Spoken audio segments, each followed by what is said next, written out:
Air ambulance সহ সব প্রস্তুতি সম্পন্ন হলেও শারীরিক অবস্থা বিবেচনায় চিকিৎসার জন্য এখনই বেগম খালেদা জিয়াকে বিদেশে নেওয়া সম্ভব হচ্ছে না বলে জানিয়েছে তার ব্যক্তিগত চিকিৎসক ডাক্তার AZM জাহিদ হোসেন।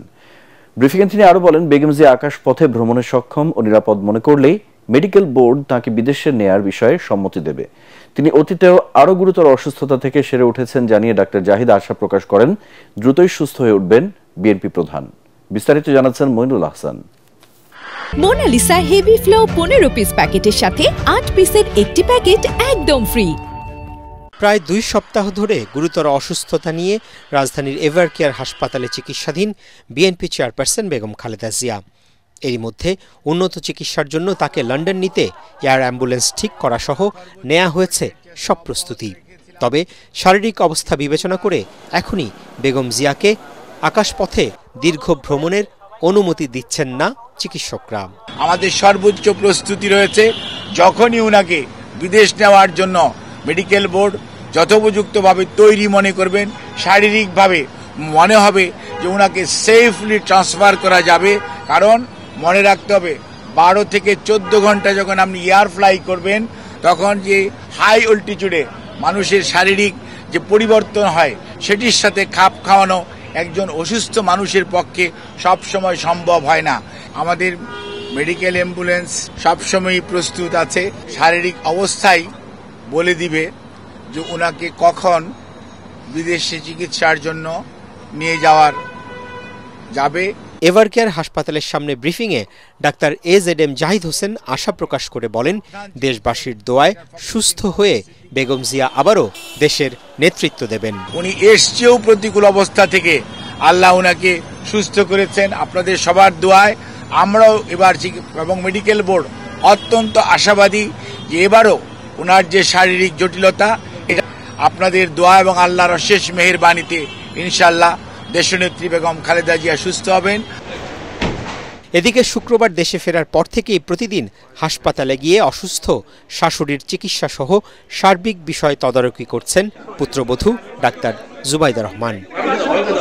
গেল 23 নভেম্বর থেকে হৃদরোগ, কিডনি ও লিভার জটিলতায় গুরুতর অসুস্থ সাবেক প্রধানমন্ত্রী বেগম খালেদা জিয়া রাজধানীর এভারকেয়ার হাসপাতালে চিকিৎসা নিচ্ছেন। তারেক রহমানের নেতৃত্বে বিএনপি আগামী জাতীয় নির্বাচনে অংশ নেবে বলে জানিয়েছেন দলের স্থায়ী কমিটির সদস্য আমির খসরু মাহমুদ চৌধুরী। রাজধানীর বনানীর নিজ অফিসে সাংবাদিকদের সাথে আলাপকালে তিনি আরও বলেন, শিগগিরই দেশে ফিরবেন দলের ভারপ্রাপ্ত চেয়ারম্যান। তারেক রহমানের স্ত্রী ডাক্তার জুবাইদা রহমানের রাজনীতিতে সক্রিয় হওয়া নিয়ে প্রশ্নের জবাবে আমির খসরু বলেন, এটি জিয়া পরিবারের উপরেই নির্ভর করছে। এদিকে প্রস্তুতির কথা বলে তফসিল পেছানোর মাধ্যমে জাতীয় নির্বাচন প্রলম্বিত করার সুযোগ নেই বলে জানিয়েছেন বিএনপির সিনিয়র যুগ্ম মহাসচিব রুহুল কবির রিজভী। দেশ গড়ার পরিকল্পনা নিয়ে বিএনপির 7 দিনব্যাপী কর্মশালার ভেন্যু রাজধানীর কৃষিবিদ ইনস্টিটিউট মিলনায়তনে পরিদর্শন শেষে তিনি সাংবাদিকদের কথা বলেন। দলের ভারপ্রাপ্ত চেয়ারম্যান তারেক রহমান উপযুক্ত সময়ে দেশে ফিরবেন বলে জানান রিজভী। আমরা জানি তারেক রহমান সাহেব আসবেন, সহসা দেশে ফিরবেন।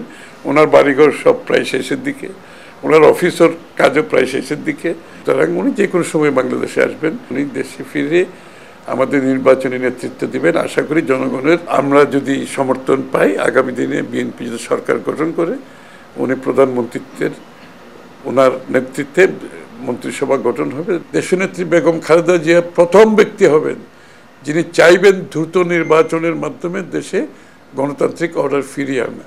15 মাস পার হয়ে গেল, তো সেই ক্ষেত্রে আর কি প্রস্তুতি লাগবে? আর এক একটি রাজনৈতিক দল 15 মাস পর পর যদি বলে যে সবার প্রস্তুতি সম্পন্ন করার পর দিতে হবে, তাহলে তো গণতন্ত্র দূর আকাশের তারা হয়ে থাকবে। জুলাই আকাঙ্ক্ষার বিরুদ্ধে যারা দাঁড়াবে তাদের স্থান এদেশে হবে না বলে মন্তব্য করেছেন জামায়াতে ইসলামীর আমির ডক্টর শফিকুর রহমান। বিকেলে জামায়াতে ইসলামী আন্দোলন সহ 8 দলের অনুষ্ঠিত সমাবেশে কথা বলেন তিনি।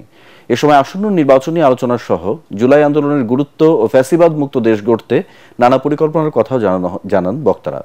সিলেট থেকে ইকবাল মুন্সির পাঠানো তথ্যচিত্র নিয়ে রিপোর্ট আরও জানাচ্ছেন আশিকুর রহমান।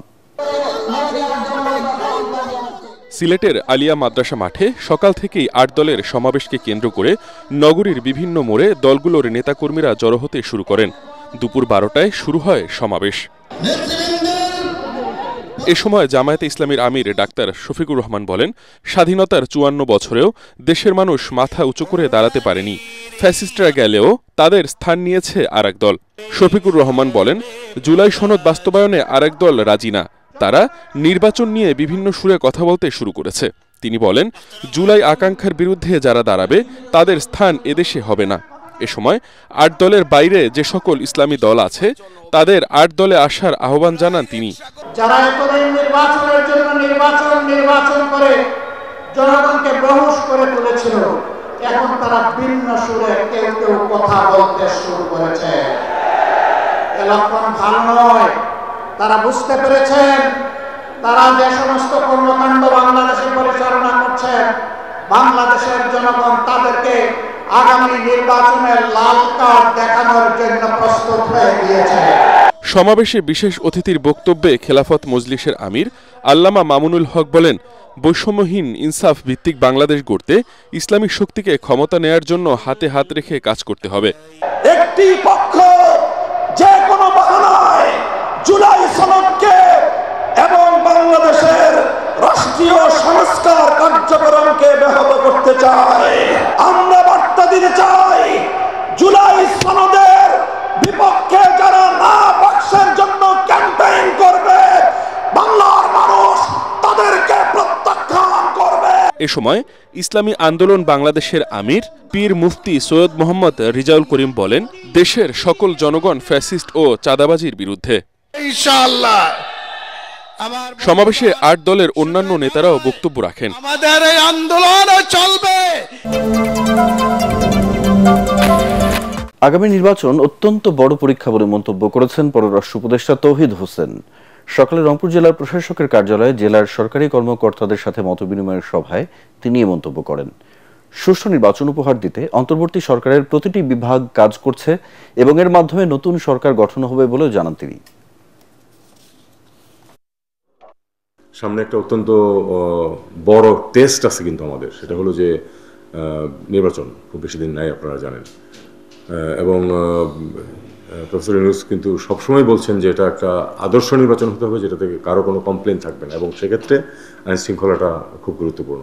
কারণ যেই ক্যান্ডিডেটের হারার সম্ভাবনা, তিনি কিন্তু সবসময় গণ্ডগোল সৃষ্টি করার চেষ্টা করতে পারেন, এটা মনে রাখতে হবে। সেটা মনে রেখেই আমি আশা করি যে যথেষ্ট ব্যবস্থা নেওয়া হবে। দেশের বনাঞ্চল উজাড় করে ইকোনমিক জোন স্থাপনের প্রকল্প নেয়ায় ক্ষোভ প্রকাশ করেছেন পরিবেশ, বন ও জলবায়ু উপদেষ্টা সৈয়দ রিজওয়ানা হাসান। রাজধানীর আগারগাঁওয়ে বন্যপ্রাণী, বন ও জীব বৈচিত্র্য সংরক্ষণ কাজে নিয়োজিত স্বেচ্ছাসেবক এবং সংগঠনের প্রতিনিধিদের সাথে মতবিনিময় সভায় তিনি এ মন্তব্য করেন। এ সময় তিনি বলেন, যে কোনো দুর্যোগ মোকাবেলায় সুন্দরবনের মতো অন্যান্য বনাঞ্চল ঢাল হিসেবে কাজ করে।